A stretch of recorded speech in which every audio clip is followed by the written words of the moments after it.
रामकृष्ण हरी मंडळी, आपल्या भक्ती चॅनलमध्ये तुम्हा सगळ्यांचं मनापासून खूप खूप स्वागत.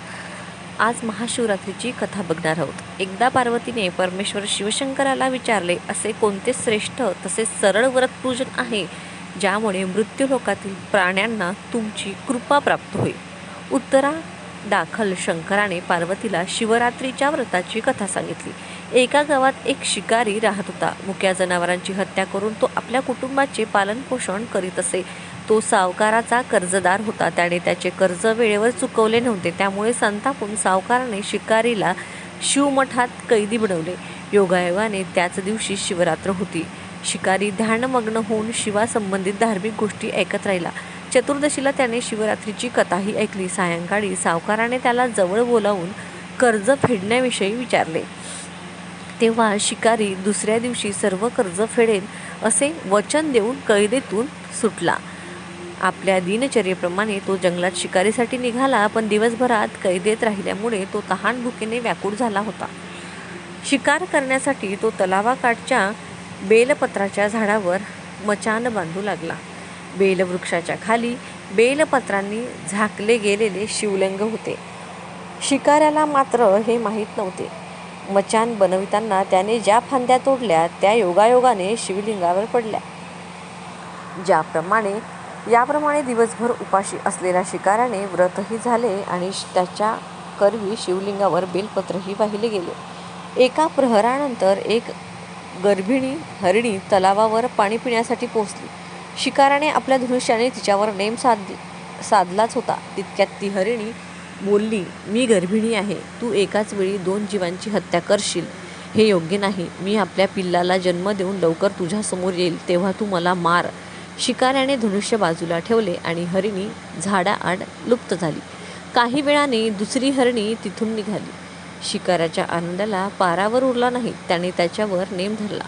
हे बघून त्या हरिणीने त्याला सांगितले की हे पारधी, मी एक कामातूर विरहिणी आहे. आपल्या प्रियेच्या शोधात भटकत आहे. मी माझ्या पतीला भेटून लवकर तुझ्याजवळ येईल. शिकारीने तिलाही जाऊ दिले. 2दा शिकार हातातून गेल्यामुळे तो चिंतित झाला. तेवढ्यात एक हरिणी आपल्या पिल्लासोबत तिथून निघाली. शिकाऱ्याला जणू सुवर्ण संधीच मिळाली. त्याने धनुष्याला बाण लावला आणि बाण सोडणार तेवढ्यात ती हरिणी बोलली, हे पारधी, मी माझ्या पिलाला त्याच्या वडिलांकडे सोडून लगेच येते. त्यावेळी तू मला मारू नकोस. शिकारी हसला आणि म्हणाला, समोर आलेली शिकार सोडून द्यायला मी काही मूर्ख नाही. याआधी मी 2दा शिकार गमावली आहे. माझी मुले तहान भुकेने व्याकुळ झाली असतील. उत्तरा दाखल हरिणी म्हणाली, जशी तुला आपल्या मुलांची काळजी वाटते आहे तशीच मलाही वाटत आहे. त्यामुळे मी फक्त काही काळ तुझ्याकडून जीवनदान मागत आहे. माझ्यावर विश्वास ठेव, मी लगेच नक्की परत येईन. हरिणीचा तो व्याकुळ स्वर ऐकून शिकाऱ्याला तिची दया आली. त्याने तिलाही जाऊ दिले. शिकार न मिळाल्यामुळे तो बेलाच्या झाडावर बसून बेलपत्र तोडत खाली फेकत होता. काही वेळाने एक धष्टपुष्ट मृग त्या रस्त्यावरून जात होता. आता या मृगाची नक्कीच शिकार करावी असा विचार त्याच्या मनात आला. पण त्याच्यावर नेम धरला असता मृग दीनवाण्या स्वरात म्हणाला, हे पारधी, जर तू माझ्या आधी 3 हरिणींना मारले असेल तर मला मारण्यातही वेळ करू नकोस. म्हणजे त्यांच्या वियोगात मला एकही क्षणाचे दुःख सहन करावे लागणार नाही. मी त्यांचा पती आहे आणि जर तू त्यांना जीवनदान दिले असशील तर मला काही क्षणांसाठी जीवनदान देण्याची कृपा कर. मी त्यांना भेटून तुझ्यासमोर हजर होईन.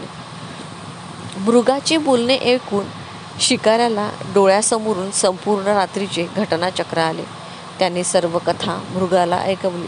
तेव्हा मृगाने सांगितले की माझ्या 3ही पत्नी येथून वचनबद्ध होऊन गेल्या आहेत. मात्र त्या माझ्या मृत्यूनंतर आपल्या धर्माचे पालन करू शकणार नाहीत. त्यामुळे तू मला आता जाऊ दे. मी त्यांच्या समवेत तुझ्यासमोर हजर होईल. उपवास, रात्रीचे जागरण तसेच शिवलिंगावर बेलपत्र चढविल्यामुळे शिकारीचा हिंसक हृदयात निर्मल हृदयात परिवर्तन झाले होते. धनुष्य त्याच्या हातातून निसटला. शिवाने त्याच्या हृदयात बदल घडवून आणला. त्याला आपल्या भूतकाळातील कर्मांचा पश्चाताप झाला. थोड्याच वेळात मृग सहपरिवार शिकाऱ्यासमोर आला. या प्राण्यांमधील प्रेम पाहून शिकाऱ्याच्या डोळ्यात अश्रू वाहायला लागले. शिकाऱ्याने त्यांना न मारता आपणही मुक्या प्राण्यांची हिंसा न करण्याचे ठरविले. देवलोकातून समस्त देव ही घटना बघत होते. घटनेची झाल्याबरोबर देवी देवतांनी फुलांचा वर्षाव केला, तेव्हा शिकारी तसेच मृग परिवाराला मोक्षप्राप्ती मिळाली. अशी ही महाशिवरात्रीची कथा एकदा तरी वाचावी किंवा निदान ऐकावी. आवडला तर व्हिडिओला लाईक नक्की करा.